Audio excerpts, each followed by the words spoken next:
All right, thank you, Marcy. Welcome, everybody. We're so glad you could join us. Today, we are going to be talking about a cornucopia of classic connection conundrums. We thought it would be fun leading into Thanksgiving to have kind of a little bit different speed of webinar where we are going to talk about a handful of different issues related to connections. So let's get rolling if I can get my slide to advance. There we go. All right, this is an accredited program by AIA as well as ICC and NCSEA. You guys probably have already seen the course description when you signed up, and same for the learning objectives.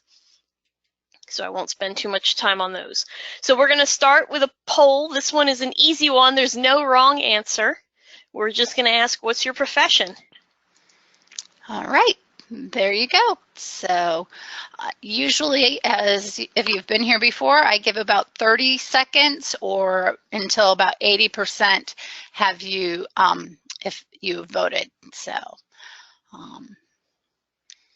I've got about 17, 18 seconds and 25% voted. So I need more of you to vote, please. So.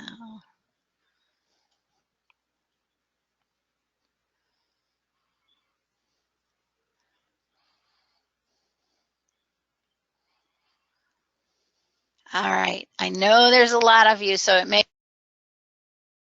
participate. I'm going to go ahead and close the poll. And then, so we've got primarily engineers with us today, 81% engineers, 11% code officials, 5% architects, and just a smattering of builders, product manufacturers, and others. All right, welcome to all of you. We're very glad that you are here. Great, and I hope everybody will find something useful out of today's presentation. All right, here we go. So when we talk about connections, we want to balance two things. We want to balance strength and ductility. And here we go. Sorry, I need to. There we go. Now I can see my slides. We want to balance strength and ductility. So strength is important, obviously, because that's what's supporting the load. But ductility is important as well because that gives us a warning when our connections are going to be close to failure or when they're going to have lateral loads applied to them, and it'll give them resiliency when those lateral loads like wind or seismic are applied. So we want something that's got a balance of good strength and good ductility.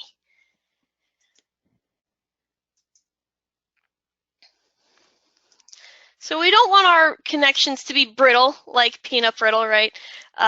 We want our connections to be a bit more ductile, but not quite rubbery like taffy. So metal fastened wood connections, and that's, connections that are going to have nails or screws or lag bolts or rivets or things like that. We said we want high strength and high ductility. Where do we get each of these elements? Well, strength is going to come from both the size and the number of fasteners. So larger fasteners and more of them are going to have a stronger connection. And we're going to calculate those values, the strength, based on the yield modes in the NDS. Ductility is desirable because, like we said, it's going to provide warning and it's not going to fail abruptly or catastrophically. A ductile connection will continue to absorb energy also after it yields. So ductility is going to depend on things like the slenderness of the fastener and the spacing and the end distance. So we just have this guy in here as well. So like I said, we want to balance the strength, which is going to come from the size and number of fasteners. The ductility is going to come from the slenderness of the fasteners, as well as the spacing and the end distance. So we want to provide both strength and ductility. Nails, for example, that's something that is going to provide lower strength but higher ductility, right? An individual nail doesn't have a super high capacity. They're kind of small, right?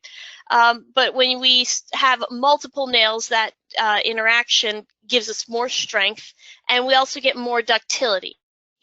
Bolts, on the other hand, they're going to have high strength, but they have a little bit less ductility. So we want to find that sweet spot between good strength and good ductility. So that's something that's crucial with wood connections. So, and selecting connectors that are right for the job is really important. But we can use more than just bolts and nails. There are things like split ring fasteners and shear plate fasteners. So, you know, connection system selection is really important for, you know, strength, ductility, as well as the overall performance of the connection. Now, when we talk about the basic concepts of wood, if you think of wood as a bundle of straws like this, the bundle is going to be very strong parallel to the axis of straws. So when we've got loads applied along the length of the straws, that's going to be a lot stronger than in the other direction, in the perpendicular direction, where we don't have a lot of strength. So we don't want to load the wood in that direction. And when we look at the wood, the parallel to grain direction is much stronger if you look at the design values in the NDS. And then perpendicular to grain, you have very little to no capacity for most perpendicular to grain loading. So in general, we don't want to load the wood perpendicular to grain. So wood likes compression parallel to grain. So if we can use that fact, it makes connecting the wood very easy. And we can get some really creative structures with some really beautiful connections as well. It's not just, you know, 90-degree connections with you know, bolts and lag screws and things like that.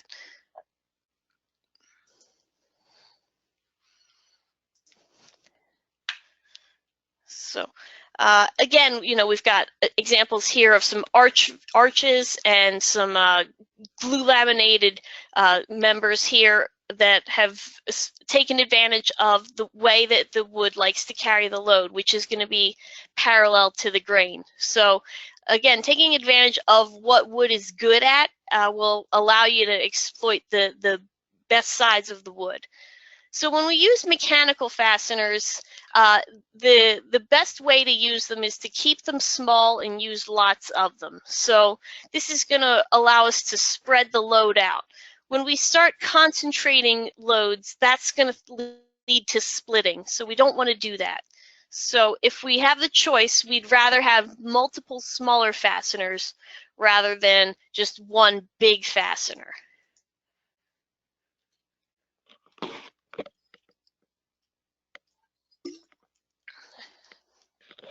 So additionally, when we have more than one fastener, it also builds a degree of redundancy into the connection. So we're not relying on just one connection or one connector. When we've got the load concentrated, again, like I said, that's going to lead to splitting and crushing. So we want to avoid that. And you know, there are solutions out there where we've got pre-engineered connectors that can help you avoid splitting and crushing because these have been designed to do just that. So you can see here's some column cap and base hardware that would, you know, use multiple fasteners to spread the load out and to carry the load in such a way that, you know, you can see in the column, for example, the base plate, it's elevating the wood away from the concrete, which we're going to talk about later. So that's something that's important. For hangers, that's another common piece of pre-engineered hardware that you see. They're really useful and they can save a lot of time when you're doing connections. And these, again, are engineered in a way that you can avoid splitting when they're properly installed according to the manufacturer's specifications. And trusses are another product you see a lot of that are that can be used in some rather creative ways. So, you know, these pre-engineered truss plate connectors are typically going to be designed by the truss manufacturer, So if you want to use these in your project, you can work with your designer and get a lot of flexibility in your design with these products.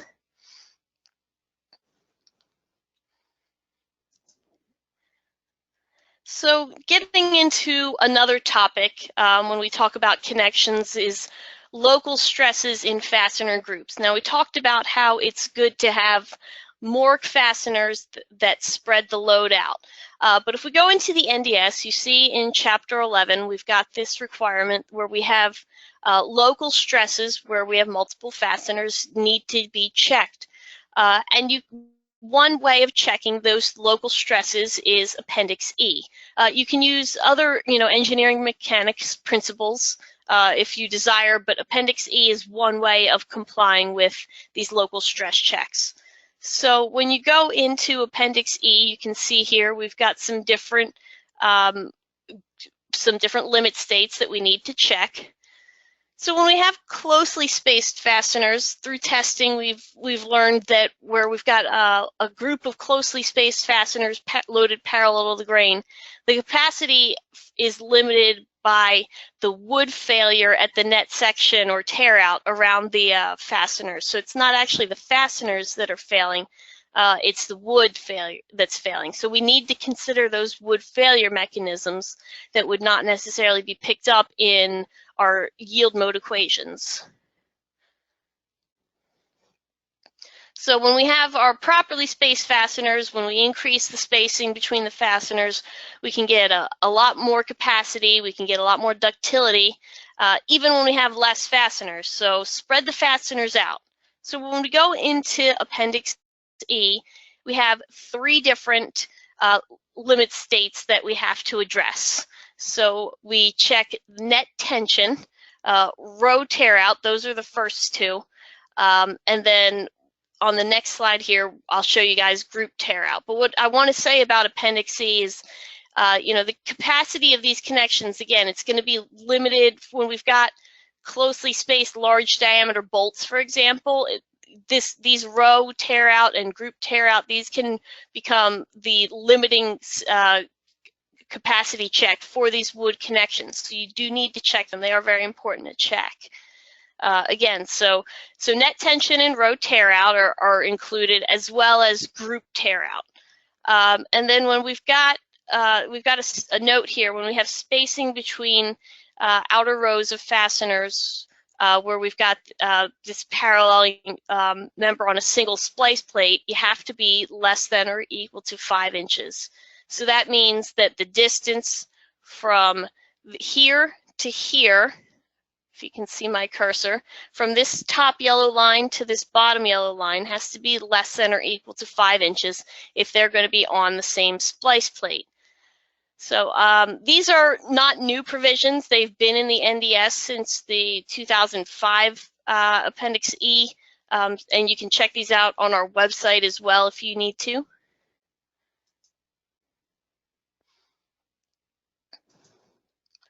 All right. Okay, there we go. So if we are going to check Appendix E for a connection, we've got a quick example here where we've got 1-inch diameter, 5-inch long bolts that are going to connect 3 southern pine members. There's going to be a main member and 2 side members that are number 2 2x12s. So we're going to start with the net section check, which you can see this red line here would show where this net section check would occur. So we can calculate our F sub T prime. That's just calculated per the NDS. So this is going to be the adjusted tension parallel to grain capacity.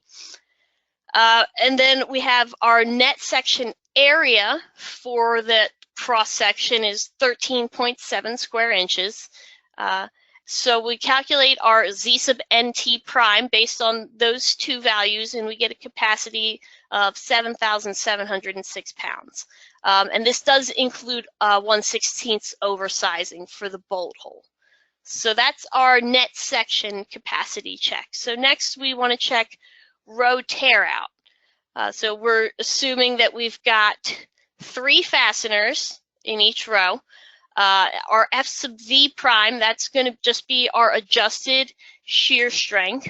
So that's 219 psi, and T is our member thickness. So for a nominal 2-by member, that's 1.5 inches. This S critical value here, this is the minimum of the end distance and the in-row bolt spacing. So for our connection, it was 4 inches. So we calculate our capacity for one row of fasteners, and we can see that is 3,938 pounds, but we do have 2 rows, so we can multiply that by the number of rows, so we get 7,875 pounds for our row tear-out capacity. All right, so then our last check in Appendix E is our group tear-out check. So that's going to be checking this, again, this red dashed line here, it would be that area, would be the area that we're assuming would be torn out. So we calculate it based on our row tear-out capacity that we had calculated before, as well as this A subgroup net area and the tension capacity. So plugging in those values, we can get our group tear-out capacity equal to 6,418 pounds. So we checking our bolt capacity. If we just checked it based on the Z prime values of the bolt, which we can get using the NDS yield equations in Chapter 12, we would have a value of over 9,500 pounds. But then we have to go into Appendix E, and we can see that our connection splice capacity is actually much lower at 6,418 pounds. So that group tear out and those Appendix E values are very important to check. And you actually can adjust the capacity a little bit. You know, if you play around with the size of the bolt and the row spacing. So this is a graph from an example that our own Buddy Showalter published last year. So he found that by adjusting the row spacing and the bolt diameter, you can actually get a higher capacity for your connection using 7/8 inch bolts spaced further apart. You know, you can realize some additional efficiencies with smaller fasteners. Another question we get a lot talks about dowel diameters. So dowel diameter, when you've got a threaded fastener, is going to be based on where the threads are in relation to the shear plane. So when we've got shear, the threads less than 1/4 of the length of the main member, then we would assume that we would use the full body diameter of the fastener.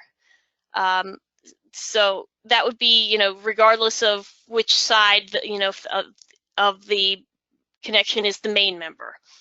As long as that length is less than 1/4 of the main member thickness, then we can use the full body diameter. But if we have a situation where the threads are passing through the shear plane, then we would want to use the reduced body diameter. So that would be the D sub R value when you go into the NDS and look up the geometry values in Appendix L. Now, if we go into NDS Chapter 12, we have our tabulated values for lag screws and wood screws and bolts. For lag screws and wood screws, we use the D sub R, the reduced body diameter values. For bolts, we use the full body diameter values. So that's an important thing to note.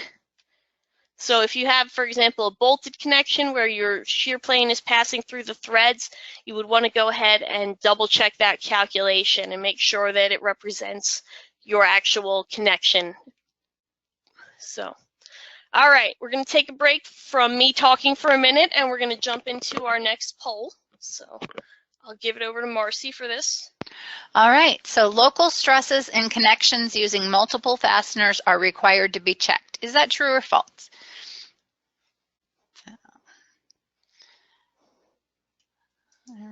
I've got about 50% have voted, and I'll give it just about 10 more seconds.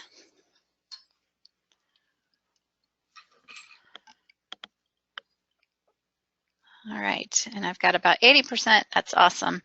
So 90% say true, 10% say false, and the real answer, Lori, is?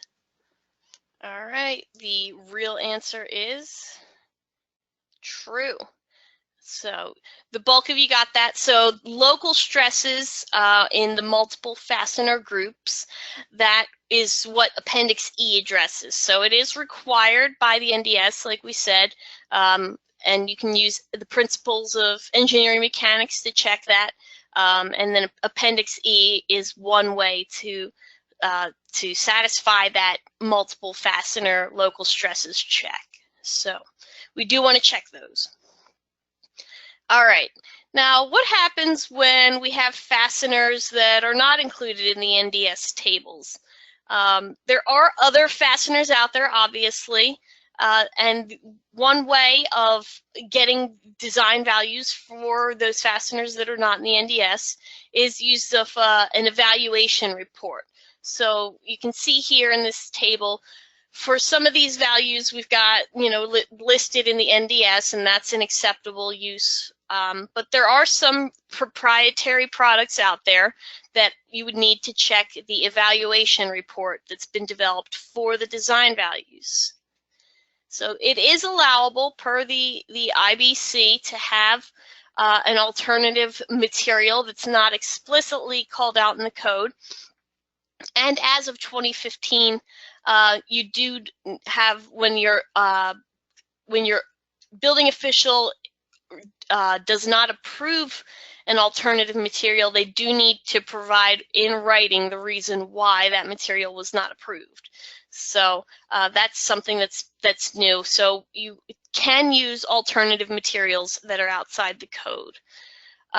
For example, if you've got fasteners that aren't in the NDS or in the special design provisions for wind and seismic, you can use the yield mode equations for any dowel-shaped fasteners. So you just need to get the design values for that fastener and the dimension from the manufacturer. So you could use the Chapter 12 yield mode equations for a proprietary nail that's not included in the standard. One such place to get evaluation service reports for proprietary products is ISANTA. So they produce evaluation service reports, or you'll see them shortened to ESR. And we've got a picture of their searchable database on their website here. Their website is just icc-es.org. And one good report to be aware of is ESR 1539. That is a report by the International Staple and Nail Tool Association, or ISANTA. So that'll give you design values for power-driven staples and nails. So they would be, those would be, proprietary products that would not be included in the NDS, but they've done testing on them so you can use them in your designs. ISANTA also has some technical resources on their website related to ESR 1539. So if you've got questions about it, that's a great place to turn for some additional resources. And their website is there. So when you go into ESR 1539, this is what it looks like. So they'll give you, the shank diameter. They'll give you the common type and penny weight, whether it's a 10D common or a box nail.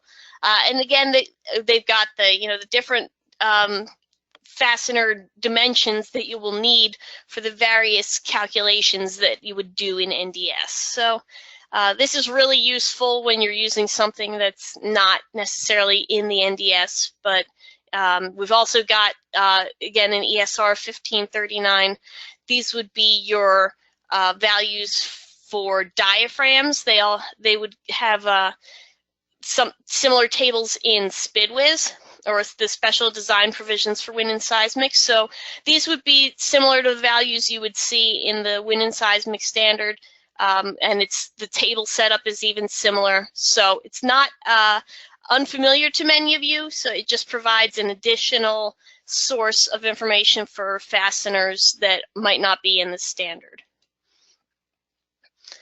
Again, when we have different products, if you go in and you search wood screw, for example, we've got 5 different manufacturers that come up for that search.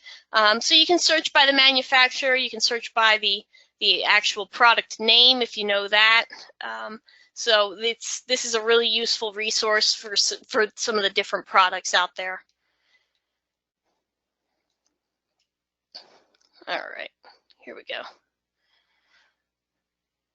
So jumping in now to our next topic, this deals with shear design at connections. So when we've got connections and bending members, and we've got a shear force that is within a depth D of the face of the support. So you can see that here in this illustration, this depth D from the face of the support. We can ignore the uniform loads that occur within that length of the beam. And if we have a point load, we can apply a reduction on it. So when you go into NDS 3.4.3.3, it gives you some of the requirements for these reductions and how we would calculate it. So if we jump into NDS 3.4.3.3, they give you two equations to use to calculate your shear value. Now, if you are less than 5D or 5 times the member depth from the end, you can use this adjusted shear equation in NDS equation 346, which is the first equation you see listed here. And then if you're 5D or greater from the end of the member, you know, that would be the face of the support, then you could use the equation 347 that you see there. NDS figure 3E here, it shows one condition where the load's applied to the beam, but it's just an example, so there are other ways that this could be applied. This is just one member loaded in a particular way, so it's illustrative and not all-encompassing. One place that we see these adjusted shear values come up is in the ledger board connection that you see in DCA 6, which is our deck design standard, our prescriptive deck design document. So this is an example on page C9 of the DCA 6 commentary, and it deals with an applied load on the ledger where the bolts are near the end of the ledger, where we see in this figure here in figure 19. So our bolts are 2 inches from the end of the beam. So in this case, the ledger's loaded by the deck joists, and then they transfer the load into the bolts at the end of the ledger. So we've got a pretty small tributary area, but the shear value is also pretty small. So we need to check it. And when we get into this example, we see we've got it's an iterative process that's based on checking the edge distance, and then you need to check the spacing between the rows, and then you have to check the shear to make sure it works. So the detail here, it shows different distances between the top of the ledger and the lowermost row of bolts to make sure that we've got enough of that D sub E, of that effective depth to work in shear. So this is why you see like a lot of smaller ledgers, like 2x8s. They don't often work a lot because there's not enough of that effective depth to work in the shear. So that's something that, you know, it can be a little bit of a pain to check, but again, these are very important checks to do, or you can just stick with what's in DCA 6, and then you don't have to do the check because we already did it for you. We've talked earlier about loading wood and how it likes to be loaded parallel to grain and does not like to be loaded perpendicular to grain necessarily, right? So remember those straws that we looked at. Wood is definitely weakest when it is loaded when we have tension perpendicular to the grain. This is something that causes splitting, and it's something we want to avoid. So things that can cause tension perpendicular to grain can be notches, when we have large diameter fasteners, or if we have hanging loads. These are all things that would commonly cause tension perpendicular to grain. So we want to avoid those types of things if we can. So for example, if we've got a situation where we've got a beam seat, we wouldn't want to notch it like you see here on the left. We would want to just have it bear on some sort of support like this on the right. And similarly, where we've got it, you know, even if it's bearing on concrete, you do want to avoid that notched beam bearing because it can cause splitting. So that's not really a recommended setup.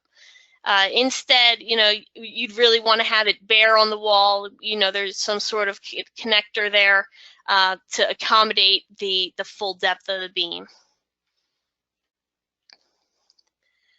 Another thing that can cause tension perpendicular to grain is when we've got a hanger. So when we have a load that's suspended from the lower half of the beam. So this is something that could cause splits, as you see in the illustration here. So we would want to avoid this if we could. We're developing this split. So what can we do to avoid that? Instead of having the hanger on the lower half of that beam, you would want to try to avoid that. There is an exception if you have a light load where it's less than 100 pounds, you know, such as like a small ceiling fan or something like that, and they're spaced further than 24 inches on center. You know, the NDS does recognize that these small, light, pardon me, loads can be accommodated without causing tension perpendicular to grain and splitting. But if you have larger loads than that, then you would want to use an alternative method for supporting them. So if you went with a hanger that supported the load in the upper half of the beam, where we're above the neutral axis and in the compression zone, then that would be a better use of the material. And another option would be using this full wrap sling, where we actually go over the beam instead of having the members go through, the bolts go through it and suspend it from the beam. We have it hanging from on top of the beam. So, all right, now we're gonna jump into our third pole here, and when we come back, Michelle is gonna take it over and continue talking about some of our many connection issues. Alrighty, so which of the following can potentially initiate tension perpendicular to grain in wood? Is that notches, small diameter fasteners, hanging loads, all of the above, or answers A and C? All right, so I gave you a little extra time while Lori was chatting and while I was reading, so got about 70% who have voted. Give you just a couple more seconds.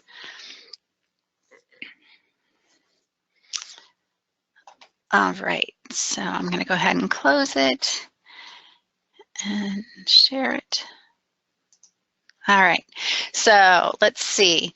84% say answers A and C, 11% say D, all of the above, and 3% hanging loads, 1% notches, no one thinks small diameter fasteners, and I'm going to let Michelle tell you what the real answer is. Okay, let's see, I didn't see the thing pop through. Could you switch it again, please? Or someone? Oh, sure. I'm sorry. No, I think Lori, it was.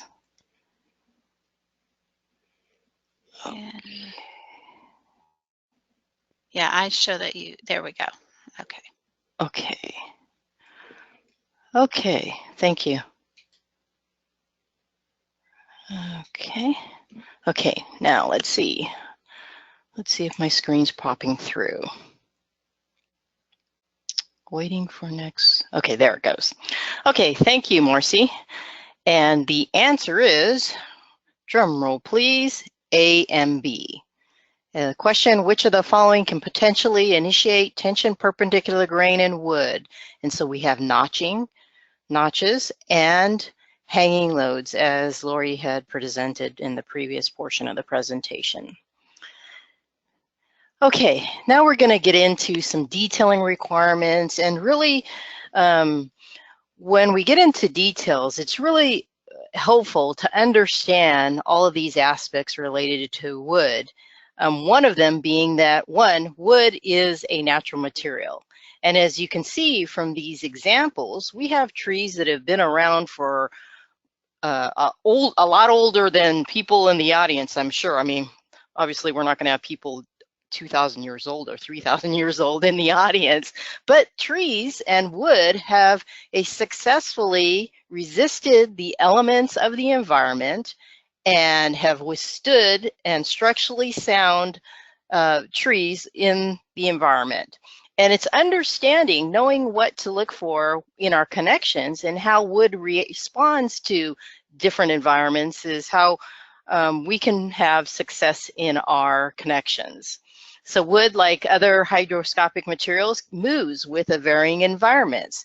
When wood is out in the environment and it's exposed to moisture, it's going to expand. And when it dries out, it's going to shrink. Similar to other building materials that have changes into the environments, like when you have panelized roof systems with steel metal decks. When those huge decks are exposed to heat, they can expand and they can pop their welds. So knowing our materials, the built materials that we're dealing with, and understanding what the conditions of when they're being used is very helpful for us to have successes in our detailing. So I mentioned wood is a natural material. This is the end cut, the log, looking at the end of a log and how a tree grows. Now we have tangential, let me get this. Tangentially, the wood grows and radially it grows. And tangentially, if we have a reduction in our moisture content, it's going to have twice as much change as it would radially.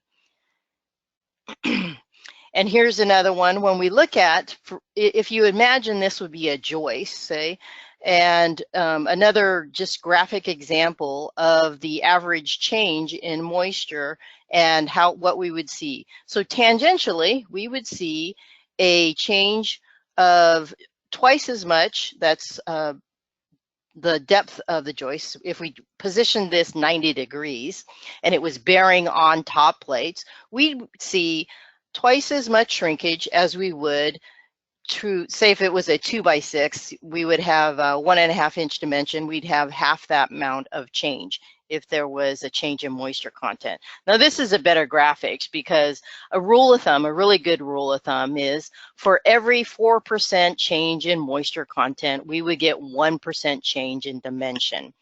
And so here on the right, we have a glue laminated beam and starting off, say that we have a 36-inch glue laminated timber beam.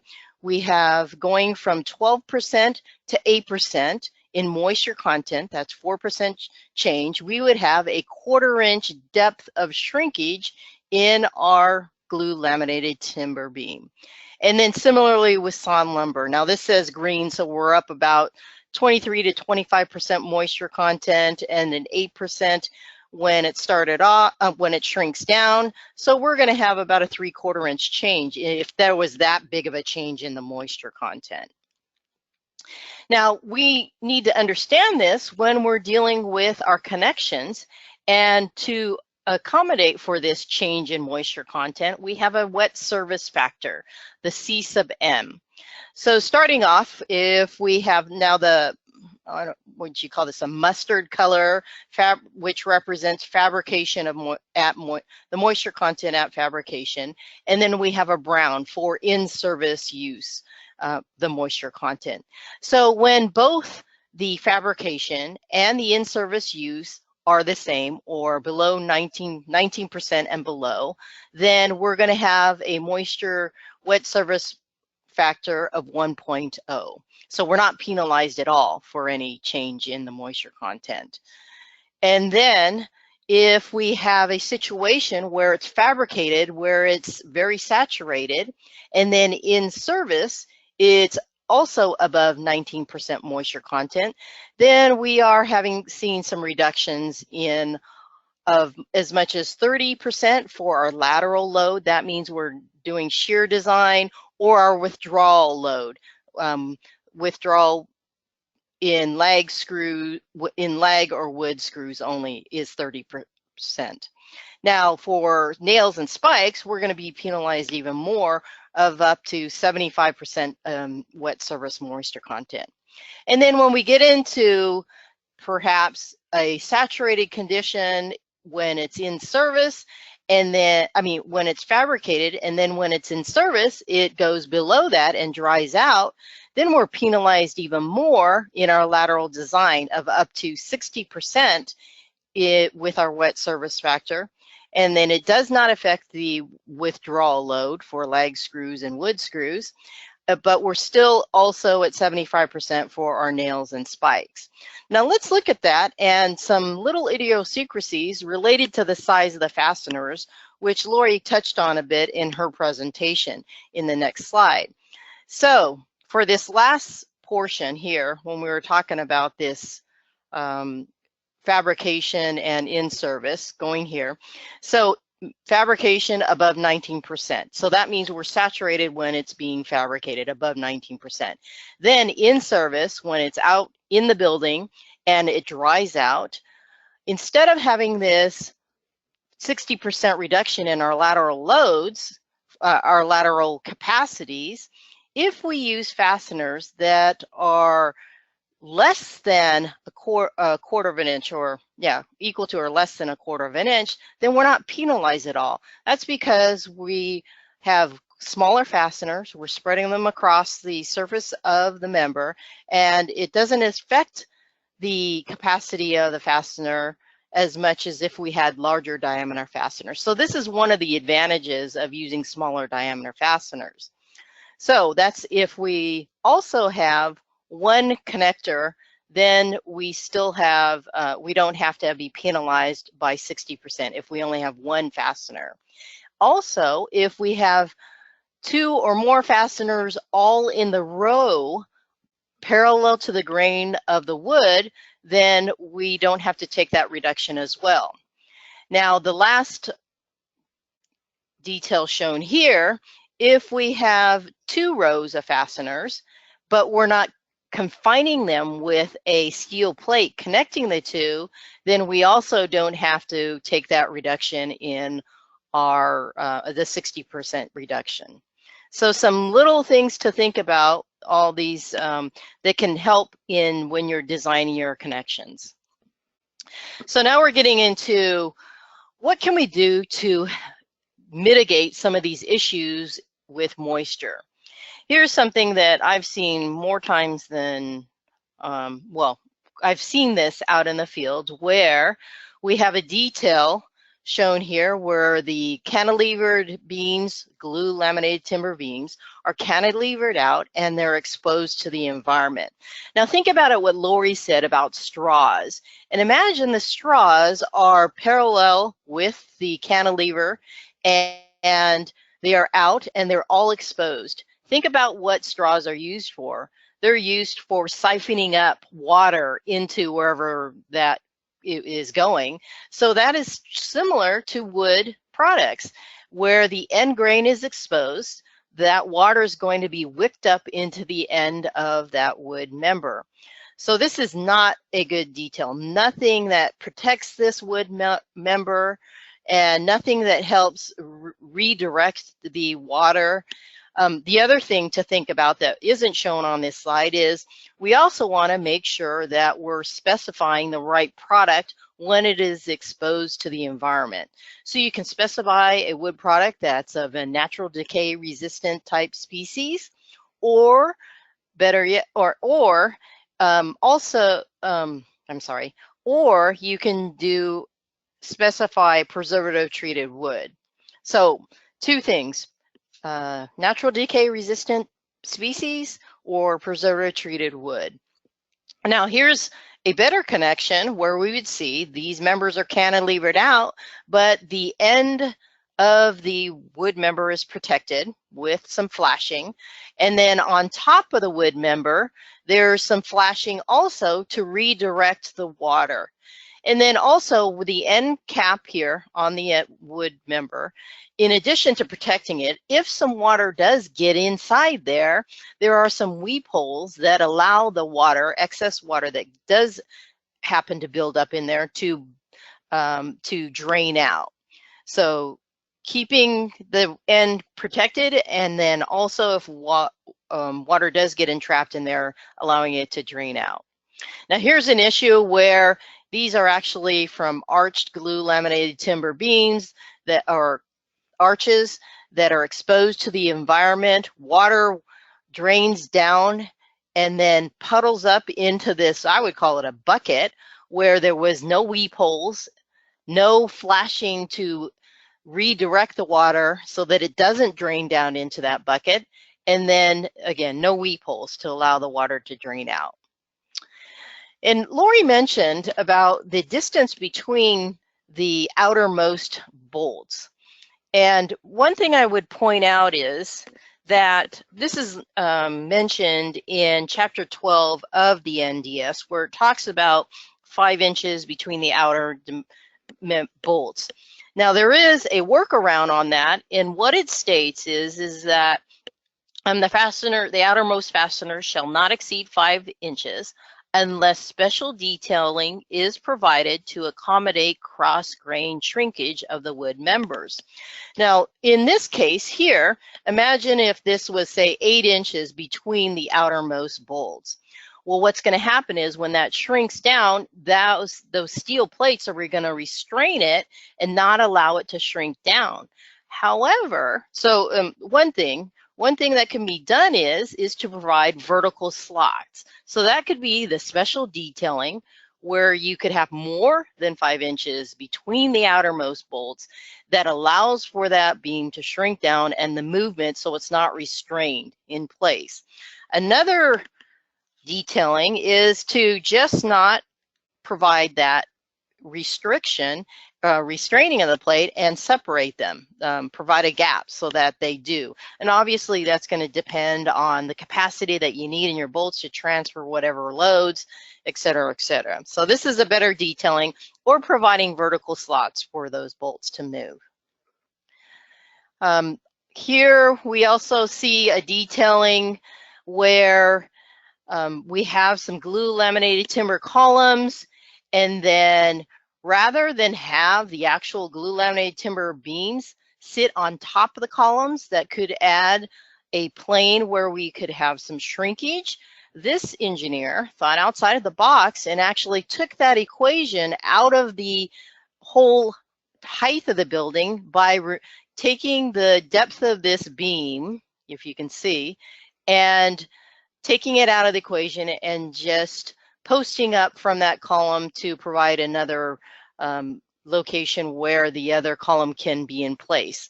So the beams no longer add to the shrinkage possibilities or the possible shrinkage, and posting up and taking out of the equation. So good solution to an overall height of a building.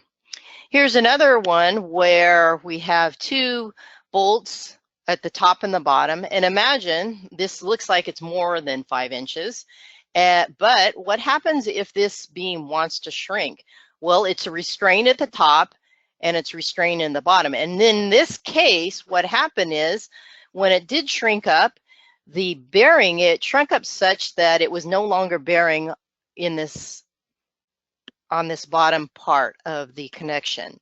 Now, glue laminated timber beams do have different requirements than others like sawn lumber for the outermost placement of the fasteners, and that is in table 12.5.1F, where you can, for bolts, you can go up to 10 inches between the outer bolts. Here we have a better solution where we're only maxing out between our distance and our bolts of 5 inches. We're not restraining it at the top, And the detail on the right shows some vertically soldered connections to allow that movement of the wood. Oh, the other thing is we want to avoid contact with cementitious material when it's because what is cementitious material? When it's exposed to water, it absorbs that water. So we want to prevent any direct contact with the wood member. So providing a plate on the bottom as shown here, and also thinking about these end grains and the end grains of the beam. We want to make sure that we don't have an exposure to the concrete, direct concrete. Similarly, here's another connection, no direct contact with the concrete. And for the deflection of this wood member, we have horizontal slots. So when that does deflect and move, we want to allow that to deflect. And there may be some additional horizontal movement as well. When we have large diaphragms that we want to provide some movement between so that we don't have any issues of shrinkage along the length of the member of the beam for really large buildings. Here's the picture on the left where they provided adequate amount. Now the code says that we have to have at least 1/2 of an inch of air gap between the end of the wood member and the CMU or concrete.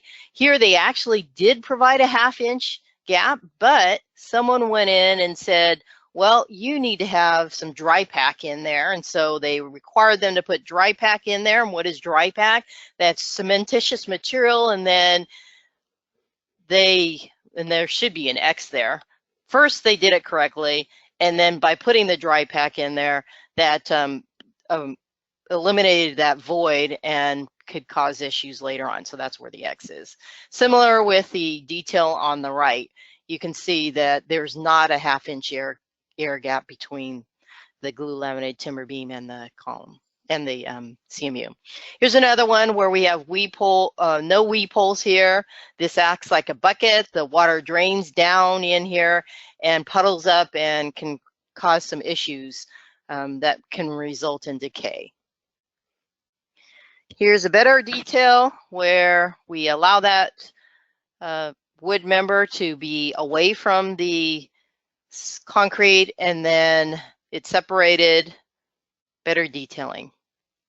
Now this, we often know that when we have patios, sometimes those patio slabs are not poured in place when the building is, they're constructed and they come in after the fact and pour concrete for the slab. Well, this is what happened in this case. And what's going to happen is the water's going to build up in that and cause some issues. Whereas this one, they actually stubbed up or had accommodated for that slab to be poured later on.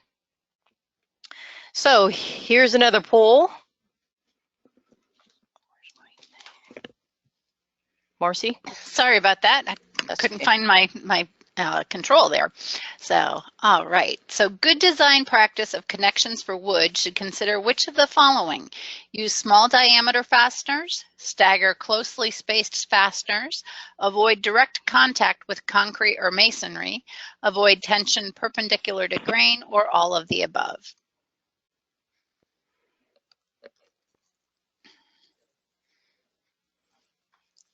All right, in about 10 more seconds.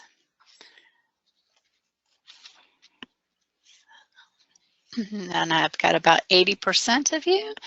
And I'm going to go ahead and close. So, all right. So 98% say all of the above and 1% wow. Hey, they is that a record, Marcy? I think it might be. That's pretty amazing. That's so maybe pretty that good. Was too easy of a question, wow. Unless everybody got it wrong, but I don't think so. So, okay, the answer is all of the above. Awesome. Okay, thank you, Marcy. So yes, people are listening, and this is great. So now we're going to shift gears a little bit and go into seismic country and look at where we can have some challenges. And these are questions that we get as well. Marcy mentioned Lori mentioned that we're covering FAQs that we get from the help desk, and what we see here is a panelized roof system, large buildings. They can be built up to more than 1 million square feet, especially here in California. And what we have found from past earthquakes, and specifically the 1971 San Fernando earthquake and the 1992 Landers earthquake and the 1994 Northridge earthquake, is there are some issues with these types of buildings. In particular, what happens is that when you have this heavy wall, either of CMU or concrete, and then an earthquake occurs, say it's in the kind of north-south direction, or nope, sorry, east-west direction, those walls are going to want to pull away from the diaphragm in both directions. Not at once, but so they're going to want to pull away from the walls. Pull away from the diaphragm. And what we've seen some major failures where the connections to the actual diaphragms weren't designed to the load that we've seen in the past. And this is not only for wood diaphragms. We've seen these failures for steel deck diaphragms going back to the 1992 Landers earthquakes, where there was panelized roof systems of steel deck and the walls pulled away from the diaphragm and had a complete collapse or a portion of that diaphragm collapsing. So the provisions have been in ASCE 7 and they've been in the UBC or the IBC, but particularly for the 2015 wind and seismic provisions, we now have provisions that are about anchorage of concrete and masonry structural walls to the diaphragms. And this is to be in compliant, related to what's in ASCE 7. So what it says is in section 4.1.5.1 is in seismic design category C, D, E, and F, high seismic zones, we're to provide continuous ties and struts for the cords, between the cords. That's one thing. The other thing is, and this is in the anchorage force, needs to be designed per 12.11.2 of ASCE 7. The other thing is we may be able to transfer the loads by using sub-diaphragms, and we'll go over that in the next slides. And the aspect ratio of the sub-diaphragms are 2.5 to 1. Anchorage forces are prescribed per that 12.11.2 in ASCE 7, but there are specific requirements for the anchorage detailing, and it has to be, you do the anchorage by nailing in withdrawal or toenails, nor shall you use the connection of the diaphragm to the ledger to transfer that load because of the failures that we've seen in the past. So let's look at that and what that means. Where is that detail? I'm going to go to a detail in the next slide because I should have had this previously. What this means is, what we say is, we have a diaphragm here. This wall wants to pull away from the diaphragm. So we can't rely on the diaphragm, the wood structural panel, and the nailing to transfer this wall load into the diaphragm. That's one thing. And we can't rely on any toenails either. Now let me go back to the other slide. And then when I talked about sub-diaphragms, I'm talking about this diaphragm here where we have a little diaphragm that needs to meet the aspect ratio of 2.5 to 1. And then we've got to provide ties continuously across to the cords that are transferring the load. So if we have a sub-diaphragm here, here's the cord here, and then we have it transferred to the wall here and to this continuous tie all the way across through the building. And now, so that's just for a regular building.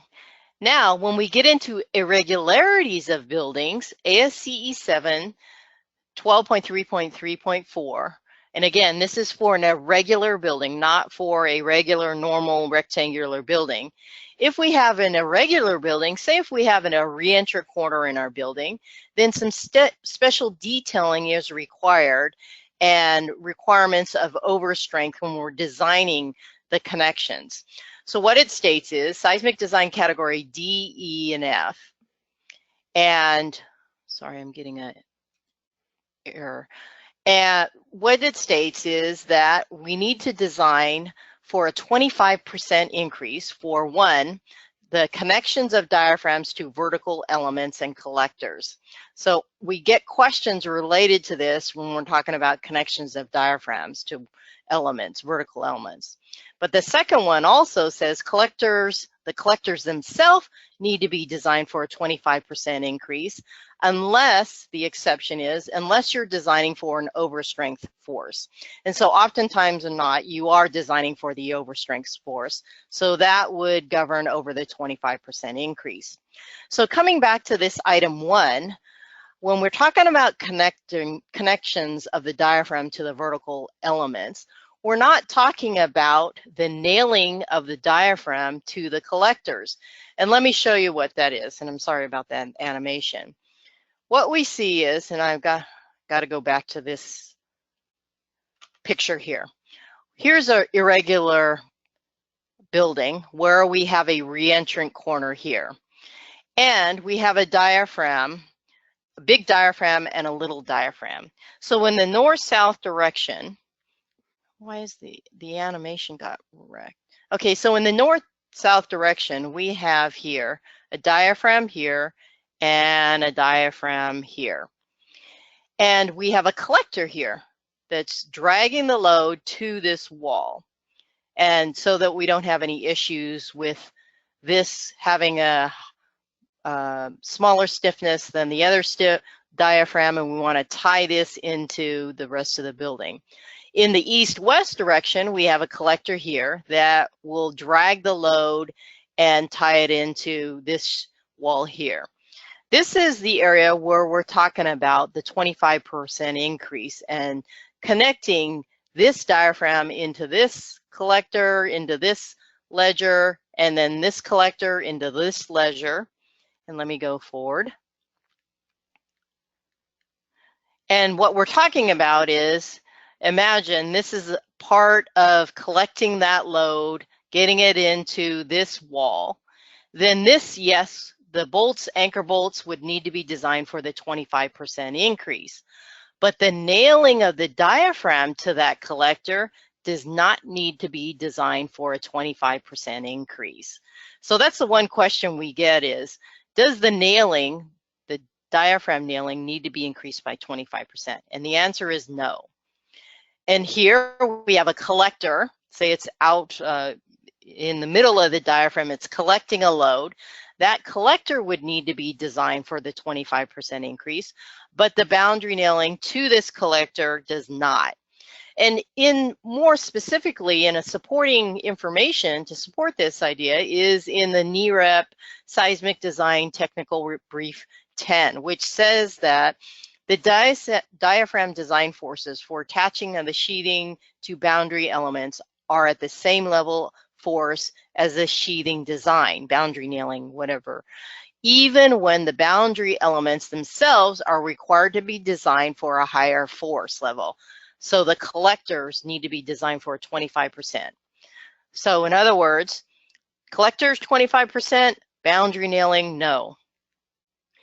Okay, another thing that we often get a question of, and this is not in a regular building, but just a regular building, is this section that talks about 25% or an overstrength, designing for an overstrength. So it states that seismic design category C through F need to be designed for an overstrength force.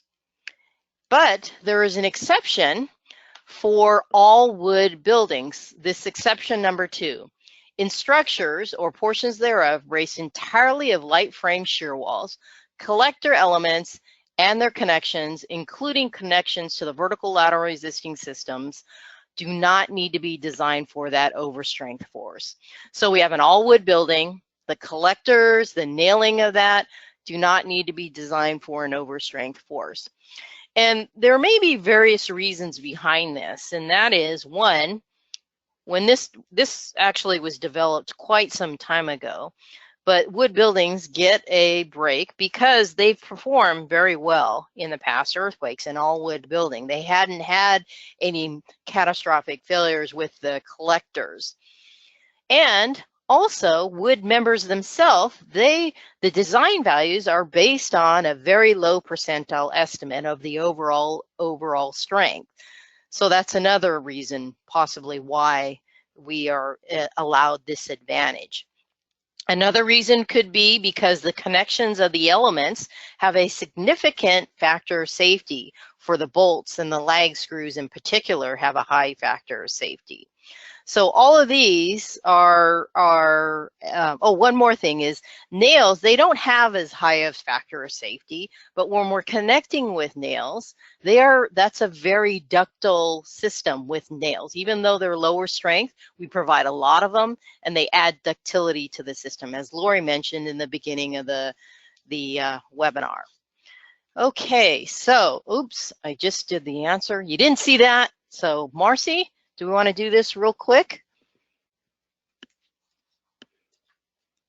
I'm laughing. So increase in forces due to irregularities for us.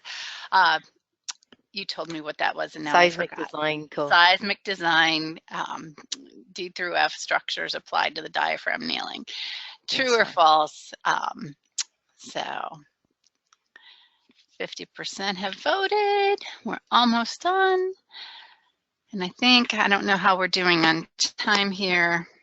3:06. I'm going to go ahead and close so that we have time to get through. I cut it off, seismic design category. Okay. So, and oh, okay. I guess I didn't share it. I'm sorry. I'm losing it here. So false. 75% say false. 25% say true. Kind of nice and neat there with 3/4 and 1/4. Yeah. And the real answer is. How many of those people peeked at the answer when I did it too quickly? Okay, false. That's correct. That increase in forces due to irregularities in seismic design category D through F, that increase, 25% increase, does not apply to diaphragm nailing. Okay, now we're also going to be talking about shear walls. One of our favorite subjects for Lori and I. I say that because we just did a webinar on this. But for those of you that aren't familiar with wood construction, shear walls are one of the primary ways of resisting lateral loads. This is our vertical lateral resisting system. And we have 5 parts to a shear wall. We have 1, the wood framing. That's the studs, the top plates, and the sill plates or sole plates behind the sheathing. Then we have the wood structural panels. The wood structural panels, they brace to resist racking shear, and they transfer the load down through the shear wall. Then we have the nails. That provides our strength as well and ductility to our system. And also out of plane, they resist that suction force of the wood structural panel. And then also the anchor bolts. The anchor plates and anchor bolts resist so that the building doesn't slide off of the foundation, resist that horizontal force. And then we have the hold downs at the end, 5, that resist that overturning. Now, the great news is that wood shear walls, they're great because they can take they have a lot of strength, and they can deflect quite a bit and still maintain that strength. So what we see here is a graph. It's shows a testing that was done, 8x8 testing, and 8x8 wood structural panel shear wall, and it was tested using Curie protocol, cyclic protocol. And you can see on the horizontal axis displacement, on the vertical axis we have the load that it resisted. And you can see right here at peak loading, we're over 10,000 pounds. And we have displaced more than 3 inches. That's quite a bit of displacement and still withstanding that load. But when we went beyond that, we see a drop off of the graph. We would see that's where there was a failure. But it's still quite a bit in strength. It's up above, what would you say that, 7,000 pounds? Now, where we design is somewhere right in here, about 1 inches, 1.5 inches. That's where we design to for this particular shear wall. So we have quite a bit of residual, quite a bit of strength left in here that was tested for this wall. Now, what we were talking about and what Lori talked about previously is that nails provide a lot of ductility to these walls. And what you see here is, let me back up. So in past earthquakes, what we've seen is that there's a panel joint here. So this is a 8-foot high wall and 8 foot long, but we have, for the wood structural panel, 4x8s. Those are typical in our industry.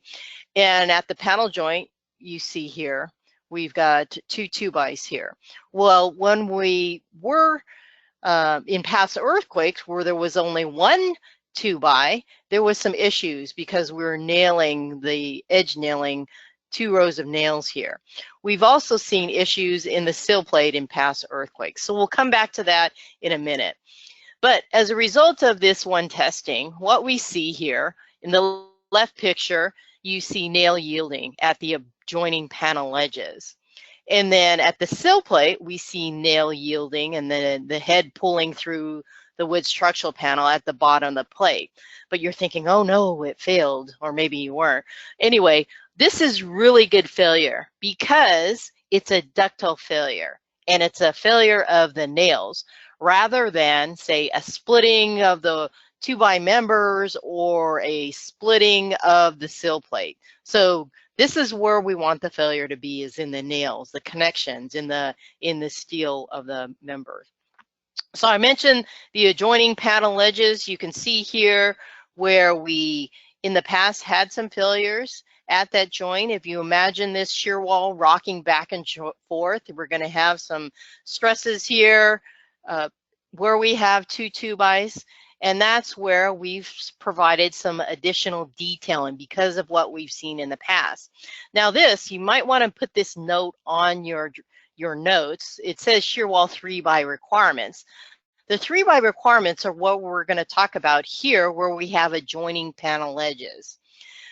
In this, at the sill plate, we're not required to have 3x members. And some people ask, well, where is that? That used to be in the code. Well, it used to be in the IBC. It was never part of the wind and seismic provisions. And I'll get into that in the latter part of this presentation, where we see some detailing requirements to prevent some issues that we've seen in the sill plate. So we don't have a requirement of 3x at the sill plate. No, what we have it is at the adjoining panel edges. Okay, now one thing that we know from nailing of members into wood members is that when we have nails closely spaced together, that can cause some issues with splitting. So if they're closely spaced, what happens is that nail acts like a wedge in between those straws and it spreads those straws apart. So you can see in this is instead of having the nails all aligned, they look like these two are aligned, we want to stagger those nails with the grain in the straw. So we have the one nail at the bottom, the next nail would be shifted to the left or more to the right so that they're not all aligned with the straws. Now the next one is, this is a pop quiz and you can talk amongst you if you are in a room with other people, or you can talk to yourself. But anyway, if you imagine 2 wood structural panels, the figure on the right or the left has a panel joint. And then imagine we have, just say we have a 3x or a 2x behind the panel. If we have nailing on each side,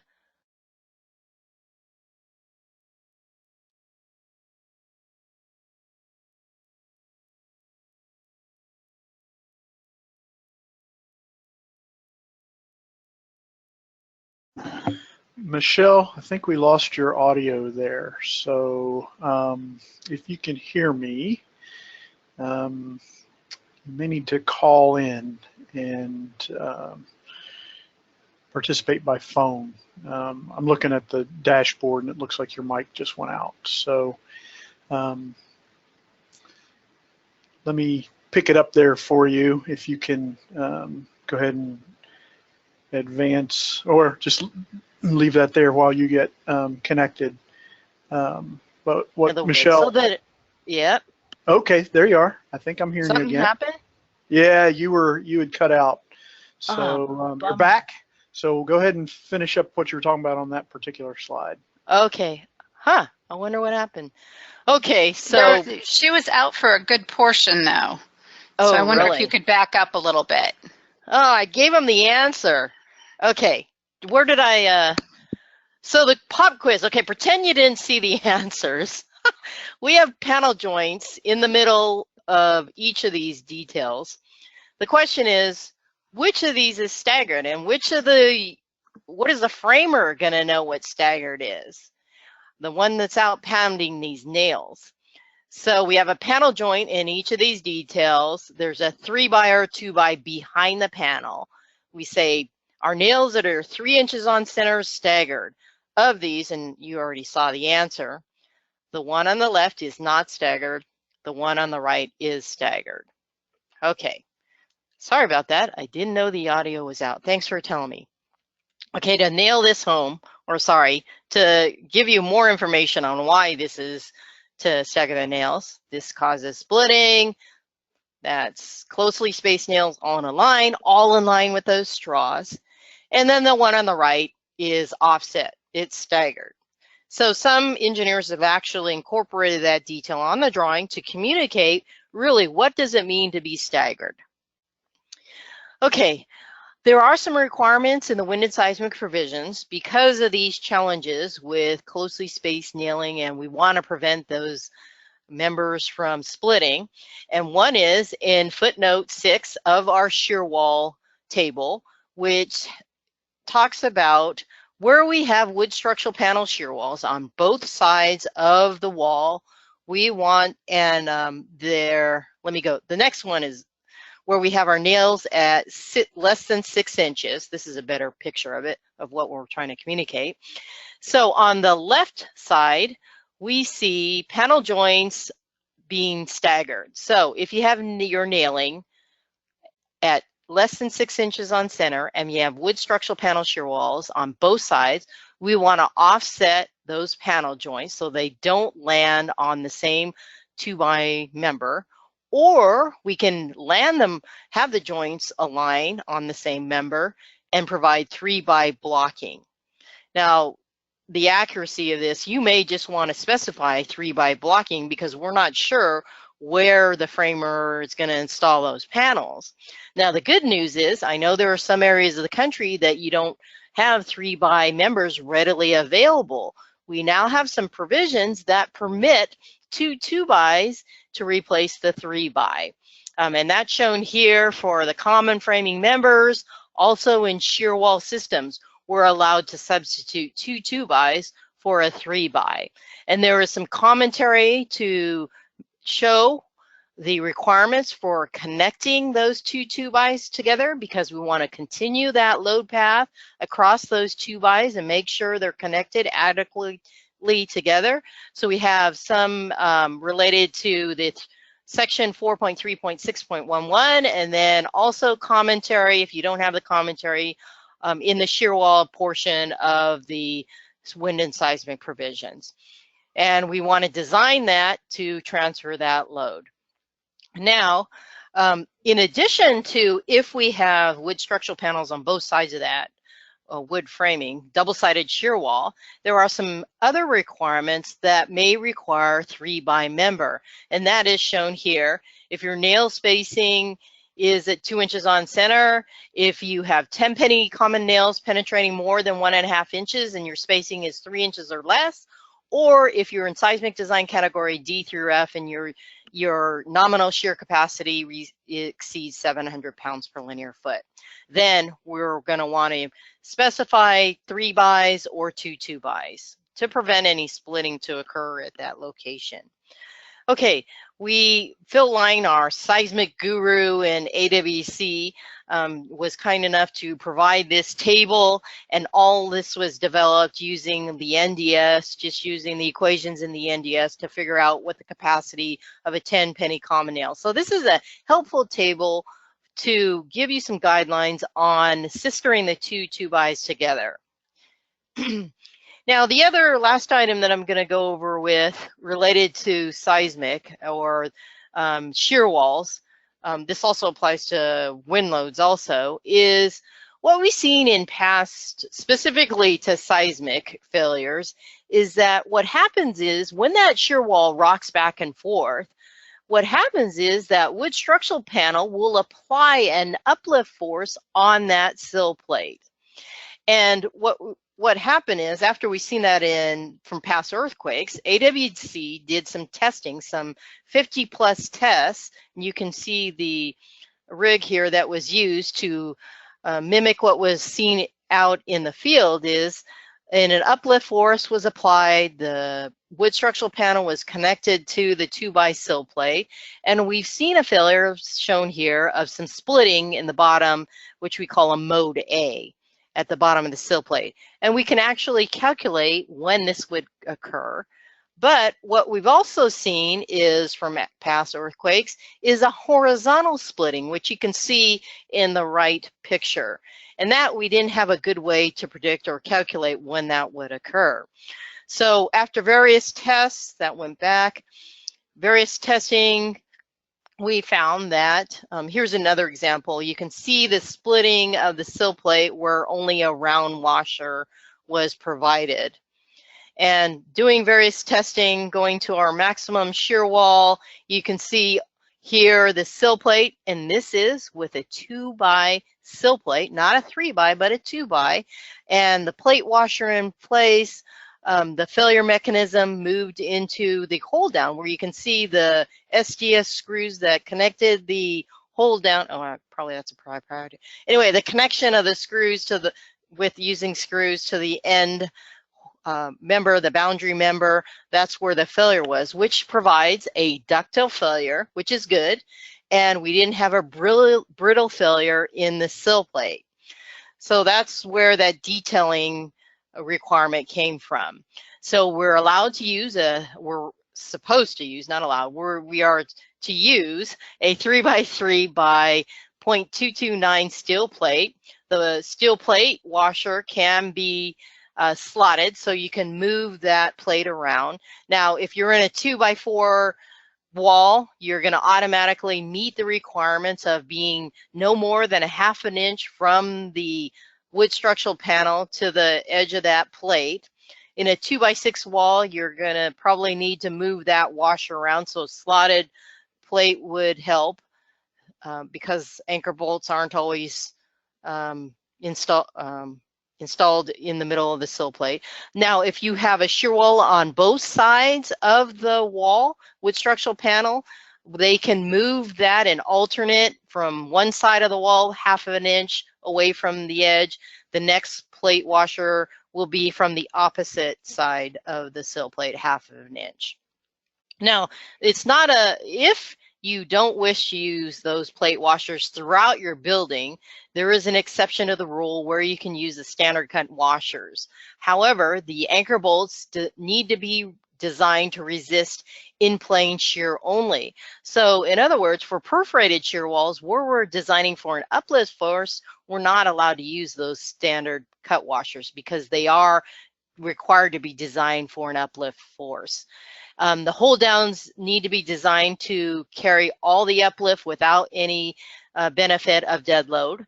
The aspect ratio of your shear wall needs to be less than 2:1, and then there's a max out of your nominal shear capacities. So we ended that was the end of that presentation. Here's a preview of what's coming in our December webinar for the 2018 NDS changes. I just want to go back to this one fun slide that's next, but you can see what's coming up. So hopefully all of you have registered for our webinar in December. But here's a pop quiz also for all of you in the audience. This is a house in Southern California, and we talk about durability issues. And what we see as, maybe there's some architects in the audience, but if you're an engineer working with an architect, these are some of the things to look out for when designing for durability.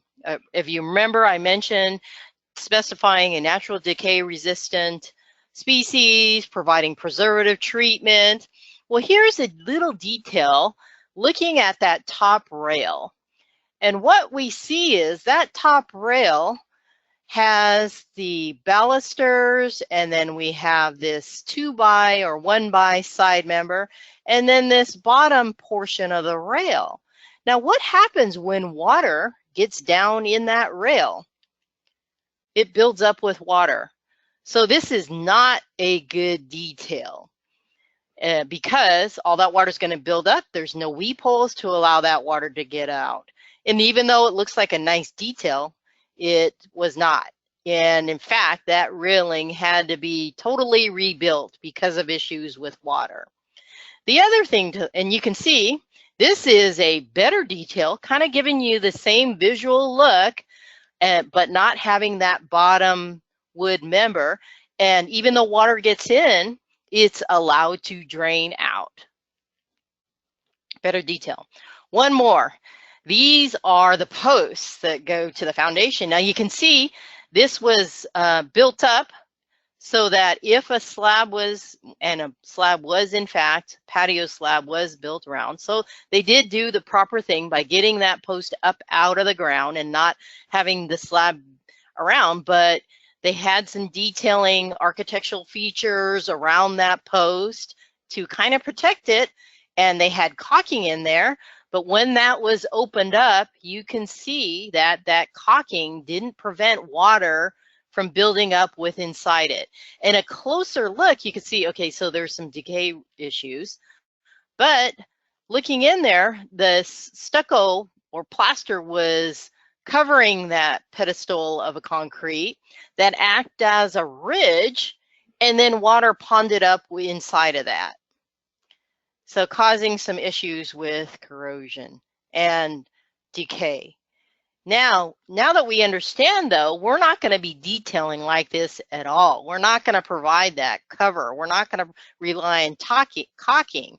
So a better detail is having that all exposed. One, natural decay resistant and preservative treatment. And then having it exposed, so if any, it's okay to get exposed to water provided that we do those two aspects, but then it is allowed to dry out. We don't have a tub where all of that can build up in. And the bottom portion of that is up, separated from the concrete. Okay, I think we're gonna skip this so that we may have, the answer to this question is hold down designs for uplift neglect. So we're going to skip this. Maybe we have questions, a couple questions for Lori and I. One thing I want to let you know is that electronic versions of our publications are available on our website. There's a link, and although it does not include the commentary, it's a read-only electronic, but it's free. And there's icons on our website that provides you with a white paper on what changed from the previous editions. This is a really good publication on connections for glue laminated timber. And we also have a publication on titled Manual for Engineered Wood Construction that has a lot of information related to shrinkage, related to detailing, a lot of details. So do we want to, and then we have some information on connections, and we have a connection calculator. Do we have a, so Michelle, Marcy, want to close us out? Or? Yeah, what I was going to suggest, let's have Marcy close us out with the housekeeping, and then we'll come back for folks that want to stick around for a few minutes of Q&A after the bottom of the hour. So if you joined us late and you still want to get your time in, stick around for Q&A after Marcy closes us out. Okay, let me take back the screen. I think we're good. Does everybody see my screen? Yep. All right, so thank you, Lori and Michelle. Great presentation. This is going to just take a couple seconds. So our partner organization, Woodworks, provides wood project assistance and other resources. If you want to reach out to them, just email them at help@woodworks.org or visit their website at woodworks.org, project assistance. Also, if you take our survey, you can request assistance from them in there, and we'll just forward your name on to them there. Let's see, then we have our design professional membership program in order to help design professionals stay informed with technical issues affecting the wood industry. This is our way to help them. We have lots of benefits, including discounts on our publications. Just check out our website again if you're interested there. We also have our Code Official Connections benefits. This is a special program for qualifying code officials. As you can see on this slide, there are many benefits associated with this program as well. If you're a qualified code official, please sign up at awc.org, Code Connections. And then remember, we have the follow-up email coming out today. That'll probably be coming out this evening, not immediately. So complete the survey for a chance to win a free publication. Check out the information for your certificate of completion and CEUs. Remember, they do not come out immediately. They come out within 2 weeks. And remember that in order to receive your credit, you must have been present for 90% of the 90-minute webinar. That's 1 hour and 21 minutes. Please join us again on December 14th for our webinar on 2018 NDS changes. And if you have any other questions or want more information, just email us at education@awc.org or visit us at www.awc.org. And remember, the emails are not coming out immediately. They're going to come out later tonight. So don't fret if you don't get it immediately. And thank you once again for your time and attention. And now back to Lori and Michelle and Buddy for some question and answers. All right. Well, Lori, Michelle, well done, as usual. And Lori, I'm going to toss the first question to you. It goes back early to the webinar when you were talking about ductility of fasteners. I'm sorry, I sent the screen back to Michelle. Okay, great.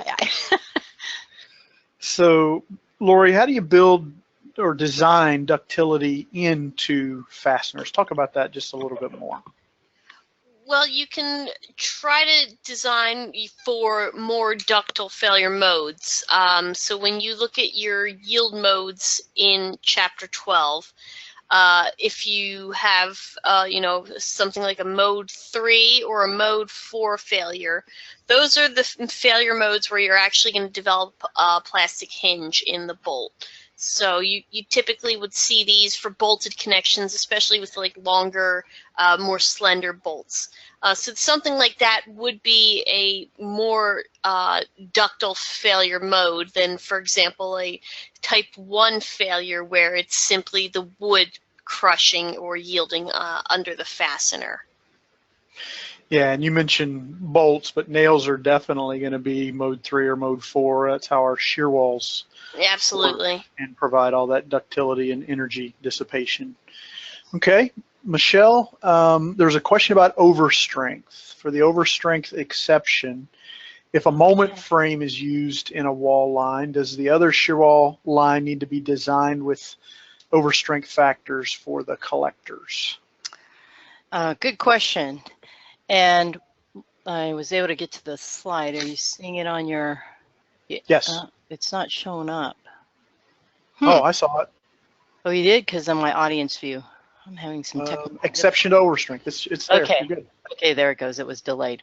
So the exception states that in structures or portions therefore braced entirely by light frame shear walls. So I would think that by the term entirely, that means the entire building has to be of light frame shear walls. So the moment frame would take away would not be an entirely light frame shear wall building. And so the exception would not apply, I would think. Okay. Lori, talk a little bit more about distinction between tension perpendicular to grain and compression perpendicular to grain. At the beginning, we just talked about perpendicular to grain and said the values are low, but let's distinguish between tension perp and compression perp a little bit. Right. So compression perpendicular to grain is something that we do have in the NDS. We do list design values. Now, those design values that are listed in the NDS are actually based on an allowable deflection. I believe it is 0.04 inches. Yeah, I think that sounds right. Yeah. So there would be some essentially deflection or crushing perpendicular to grain fibers that is allowable within the NDS. Now, what you really want to avoid, though, is tension perpendicular to grain, because that would be an abrupt brittle failure where you could develop splits. So those are much more unpredictable. Compression perpendicular to grain, it's a little better understood. So we do have limit states that would allow that within the NDS. Great, great, great. Michelle, back to you. There was a question. You showed some detailing with vertical slots. Can you maybe clarify a little bit more about vertical slots with fasteners and metal side plates and why those are useful and how you can detail that? Sure. So the detail on the right, if you're seeing it, shows that a glue laminated timber beam, and imagine it's bearing on the bottom of this bracket here. And what we would see is if there is some shrinkage in this wood member, it'll be perpendicular to grain, and the beam will want to shrink down. And this allows, if it's connected at the bolts, it'll be able to move down and not be restrained, which can cause splitting. So that slot allows those bolts to move down. Hopefully that makes sense. Yep, good, very good.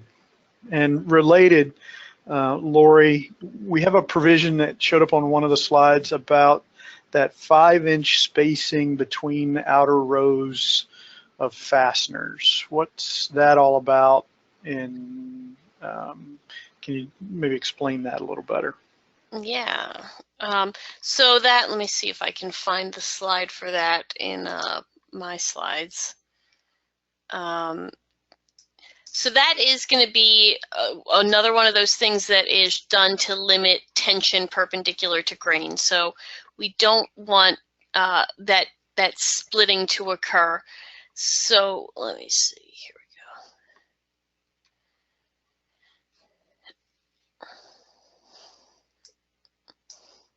go. Okay, sorry. So if Michelle, if you can jump to, let's see, around slide. What slide? I'm trying to find it, sorry. Okay. Okay, yeah, here's around slide 43, I believe, was the ledger. No, sorry, that was the shear example. That one? I think, was that the well, that does have that 5-inch max. Yeah, that has a 5-inch. And that's consistent with the requirement in the NDS. Yeah. So the main issue there, as Lori mentioned, is tension perpendicular to grain, and the larger the depth of the wood member, especially solid sawn, that could go through those moisture cycles where it shrinks and swells due to moisture, we could end up with a situation where the bolts are held in place, maybe in a poured concrete wall, and they're not going to move at all. But if the wood is shrinking and swelling over the depth of that member, it could create tension perpendicular to grain. So that 5-inch spacing shows up in a lot of details. So Michelle or Lori, that's all I had. I don't know if you saw any more of the questions in the question box that you wanted to address. If not, we're running about 10 minutes past, so we'll close it out. Anything else you want to add? Sounds good. I'm good. Thank you, everybody, for sticking with us. Yep, and join us next month on the 14th, where we'll be talking about changes to the 2018 NDS. We'll have that new document up on the website before the end of this month, and so that's what's coming next. The webinar that's recorded today will be posted next week, so if you have colleagues that weren't able to join, would like to see the recorded webinar, that'll be available next week, and you can get full credit for this as well by viewing the recorded webinar and answering some questions. And we appreciate you being here with us every month and hope you have a great Thanksgiving holiday next week. Take care.